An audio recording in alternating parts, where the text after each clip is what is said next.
someone is just starting out, when I talk to people, oftentimes they have this idea for a business. So it could be a sales consultant, for example. It's like they're used to doing sales training internally within organizations, and now they want to go and create their own company where they're doing sales training, but not as part of a company, but as their own sort of consulting and training company. And a lot of times people come to that and they're super attached to, this is what people need and I know how to teach them, and this is what I want to do, this is what I want to teach, and this is how I want to work with people. So they come in with oftentimes, not everyone, but oftentimes they come in with very strong idea of what it is that they want to sell and how they want to deliver what they want to sell. And that's not based on what the market needs or wants. It's based on probably what they didn't like in the previous situation that they were in. So if they were used to doing a lot of in-person trainings, they're like, I don't like flying everywhere and I don't want to do in-person trainings. I'm going to just have an online course and I'm going to deliver online courses, and that's how I'm going to make revenues, right? And but it's more helpful to come at it with a perspective like, there are many things I can do and there are many ways in which I can sell, and I'm going to listen to the market and I'm going to interview people that are my target customers, and then I'm going to craft an offer that they want, instead of coming in with a very specific idea of, this is what I want to sell and this is how I want to deliver it, and then I'm just going to try to find people who are going to pay for it. It's much easier to sell things that people already want, versus trying to sell things that you don't know if you want or not. So that's one thing that's... Okay. So they come in with that fixed mindset, like, this is what I want, and they are not flexible with, even though you guys are the experts, they are like, this is exactly what I want, and they are not flexible about how they're going to go about serving their clients based on what the coaches, the consultants, whoever is telling them, like, this is how it's going to work. You need to be flexible and look at it in this way. It's that I want it this way, and this is how it's going to be, and I need to make this work, and stuff like that. Well, I mean, it's actually exactly, and it's harder if you're an expert in a field, right? So if someone who's like, hey, I've been a sales trainer now for like 20 years, I know what people need, I know how to teach it, I know exactly what's going to get them results, which is great because people are going to pay for that expertise, but that sometimes creates blinders around what the market wants, and a little bit lack of openness there. So I would encourage to not be to have, there's a saying, it's to have strong convictions, but be loosely attached to those convictions. Right. I think that serves well when you're in sort of that product market fit stage where you're still trying to figure out what you're going to sell. Right. And you're in product market fit stage until you've sold, I would say, at least $5,000 to $10,000 worth of whatever service you're selling. And then it works. And then it works. And then you can, you're like, okay, I think I've got something that people want. Now I just need to get more people that I want to serve. So then it's a different problem that you tackle. And you're building your business one piece at a time. Don't overthink the type of business that you want to create. I think, and I see this a lot with younger people, because they read about, there's this 20-something-year-old, they're on the Forbes 30 under 30, and they've raised $100 million. And I think I look at some of the best entrepreneurs that I know that are immigrants, and some of them were clients, where, for example, there's a food chain, I can't remember the name of them because it was so many years back, but they're out in Alberta, and I think they're also in BC, and it was a Vietnamese family. And all they did was supply food from back home because there wasn't really an outlet for them. And they saw that need. And then they realized, well, we're serving the Asian community, but the Black community doesn't have anyone bringing in their stuff. And, the Latino community doesn't have any. And eventually, over time, more of these types of stores started popping up. But they amassed so much wealth in doing that. And I think it's, one, don't overthink what problem you need to solve. Sometimes it's a very simple problem like that, and it's not the sexiest tech, whatever problem. It can literally be as simple as it's a grocery store, and you can actually become wealthy off of that. Two, don't give up on your relationships back home. Those relationships back home are usually the ones that are going to help you, especially depending on the business model that you have. You come into Canada seeing opportunity because a lot of us don't have the same opportunities in our home countries. So we're hungry, we're seeing those things. And I think sometimes we forget that is an advantage.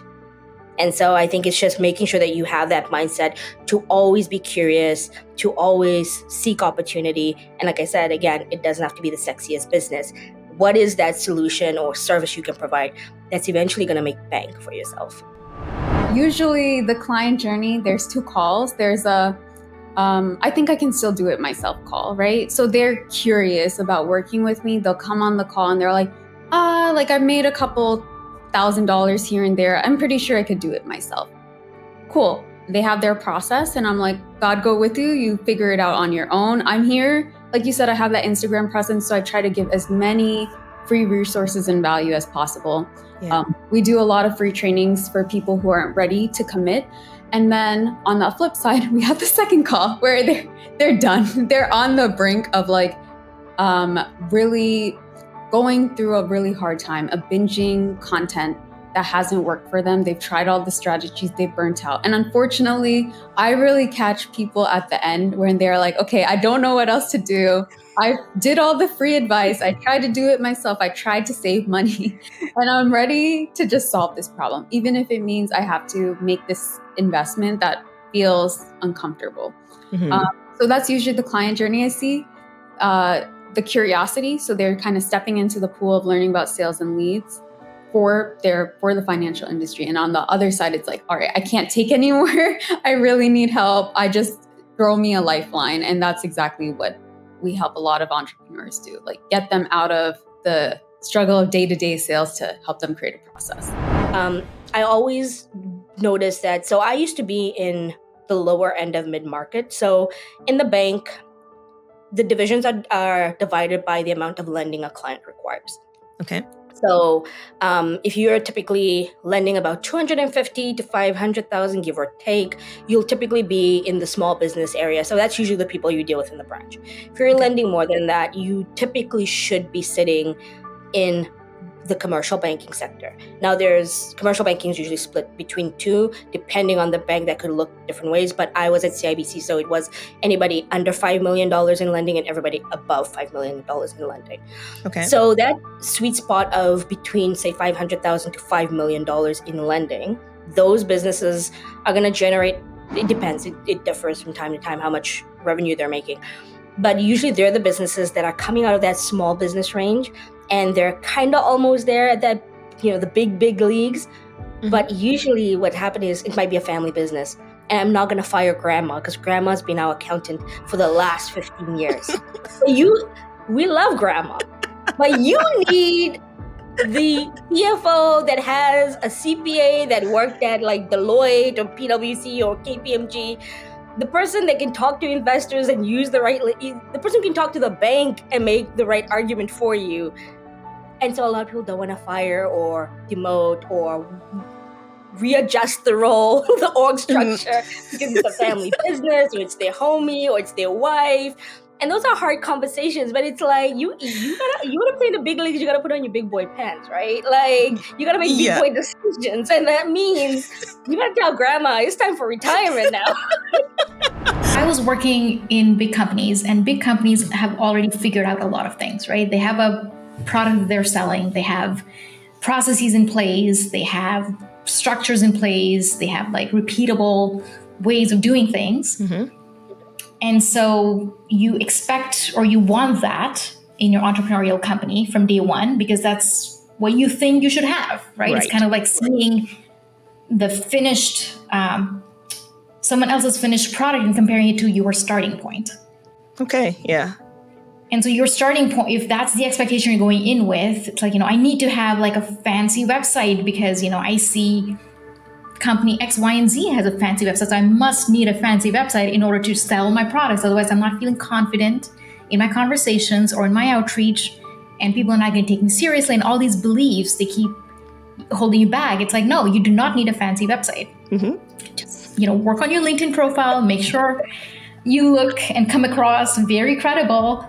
That's it. I have said that to a lot of people. It's like, I need a website. No, you don't. The website is not the first thing you need. Create a landing page if you must have something. But when I look for you online, what do I find?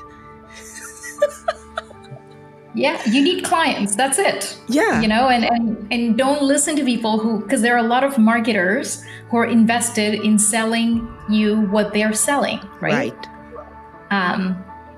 So it's easy to get confused around like, oh, I must need A, B, C, D, E, and you know, and then intuitively like, yeah, of course I need A, B, C, D. Look at that company; they have all of these things. For more insightful conversations with entrepreneurs, check out this video right here. I think you'll love it. Continue to enjoy, and I'll see you there.